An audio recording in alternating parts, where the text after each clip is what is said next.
Okay, for this video, gawin natin ang weekly horoscope para sa may mga Sun, Moon at Trising na Libra para sa May 4 to 10. So, kung bago ka, subscribe, like, and share. At kung hindi mo alam yung Sun, Moon, Rising, sa dulo ng video may link para mapanood mo. Readings are for guidance purposes. Use your free will wisely. For private readings and spell works, message mo ako. Friday to Sunday, nasa Oh My Gulay tayo Session Road for face-to-face reading. Okay, this is a progressive reading, meaning mararamdaman, yung reading na to is magte-take effect pa hanggang, ang tagal additional 5 to 6 weeks. So Libra, ano bang ina-expect natin ng pinapakita ng card? So una, meron tayo ito, 7 of Swords.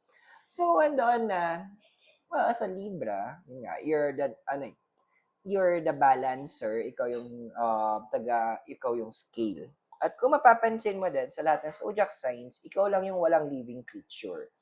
Yung iba may hayop, may tao, or may mythical na creature, sa'yo wala. As in, non-living yung symbol mo. Bakit? Kasi andun yung point, kapag binabalance yung mga bagay dapat, hindi pwedeng may halong emosyon or anything outside interference. Yun din yung gustong sabihin sa'yo ng universe. Nay, walang masamang humingi ng advice, ha? Walang masamang makinig sa suhestyon ng iba. Pero ang masama kapag doon ka nakadepende or masyado mong binavalue na yung advices ng iba. Ito yung moment na sinasabi sa'yo ng universe, try mong makinig din doon sa, tinatawag nating inner voice, doon sa intuition mo. Try mo din pakinggan kasi yun yung ginagamit ng universe para makipag-usap sa'yo. Yun yung ginagamit ng universe para ma-reach out ka. Yun yung pamamaraan ng universe para mabigay sa'yo yung downloads, yung instructions, sorry, dun yung pamamaraan na para ma-communicate ka ng universe. How do you listen to it? Paano marinig tong inner voice mo to? Simple, silence. Kaya mapansin mo, pag yung word na silence, yung same letters na meron siya, is yung same letters kapag nire-arrange mo, listen. Nakikinig ka sa iba, try mong makinig ngayon sa inner voice mo. Kasi, what I'm getting here, wait nga lang, with the Ten of Swords, with the Ten of Swords, is that, technically, alam mo naman yung mga gagawin eh. Alam mo naman nga yung mga plans. Andun lang kasi, minsan nagda-doubt ka sa mga iniisip mo.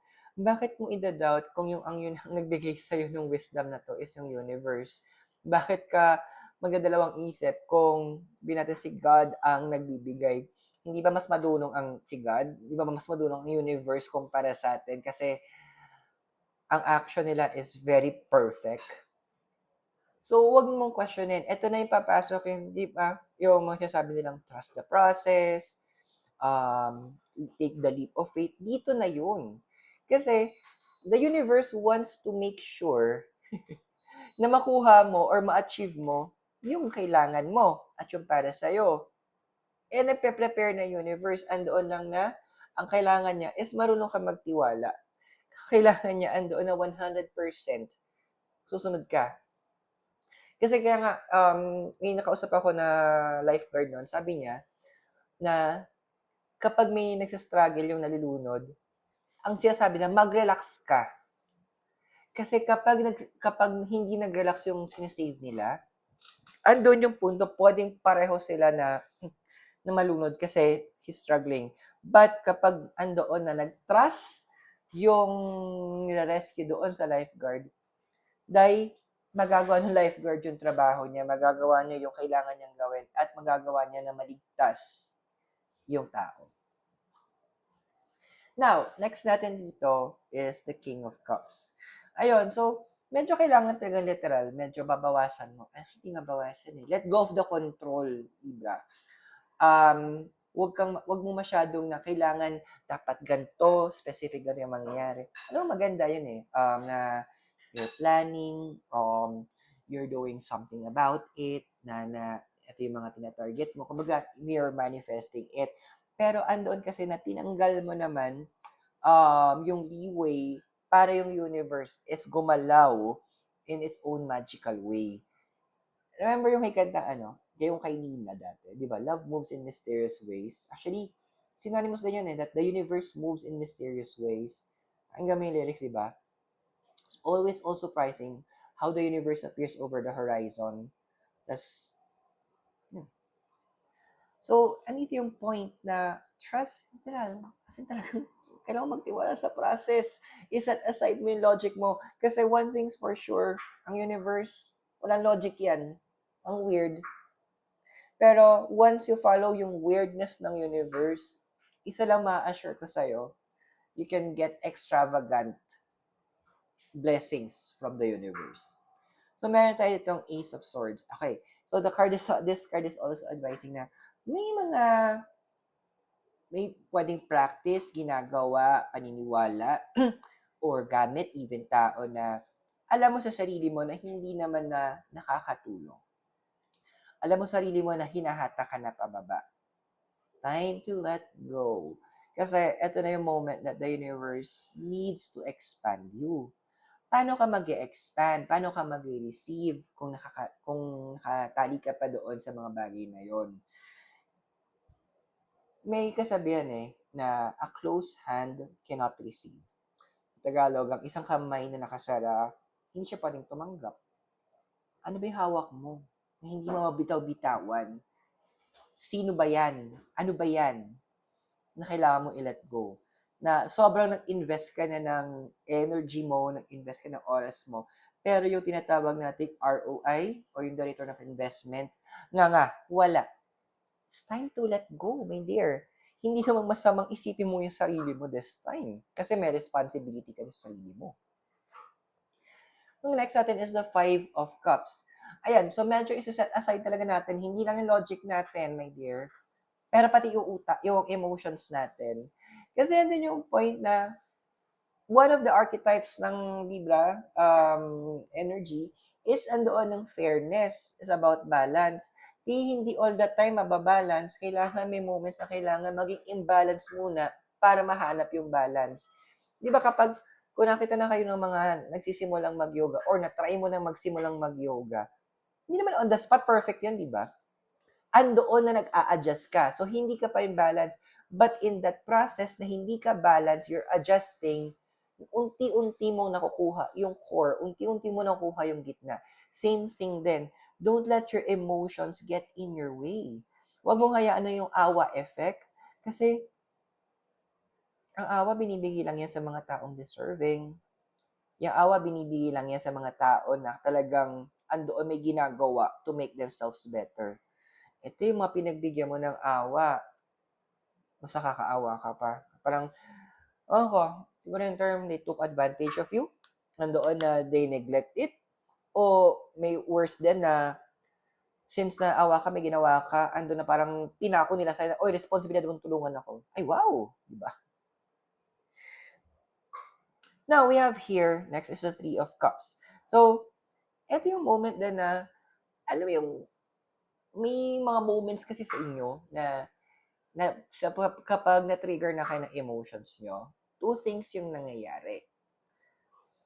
Kapag positive yung emotions, nagpa-promise kayo, bigla, at naiipit kayo sa promises nyo yon. The second one, kapag negative yung emotions, gumagawa ng desisyon ng biglaan.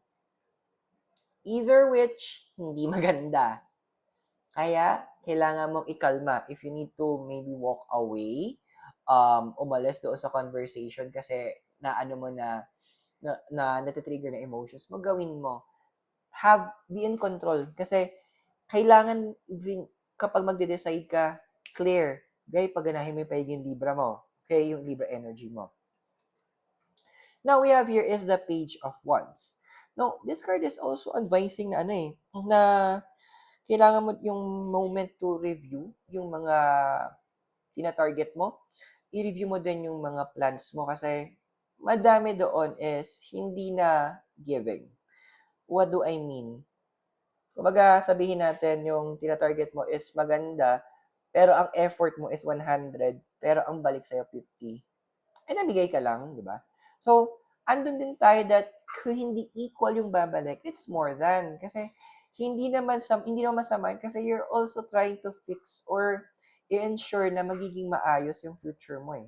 And magiging yung ikaw na hindi naman pwedeng nawawalan ka din. Ha? Now, your deities is si Jupiter number 6, liberation, opportunity, and a wish to expand. And si Mars, number 5, passion, action, and a wish to persevere. See, andoon kasi na ikaw yung nagko-hold back na sa sarili mo. Ano, again, ang question sa'yo ng mga deities mo, ano ba yung kailangan mong bitawan? Ano ba yung mga pinanghahawakan mo? But how will you know that you need to let go kung hindi mo aaralin sa sarili mo din? So the cards are also advising na you need to take action. Sabi nga ni Mars, kailangan may movements ka, kailangan may ginagawa ka, kailangan andoon na you are acting on what you see needs to be acted upon.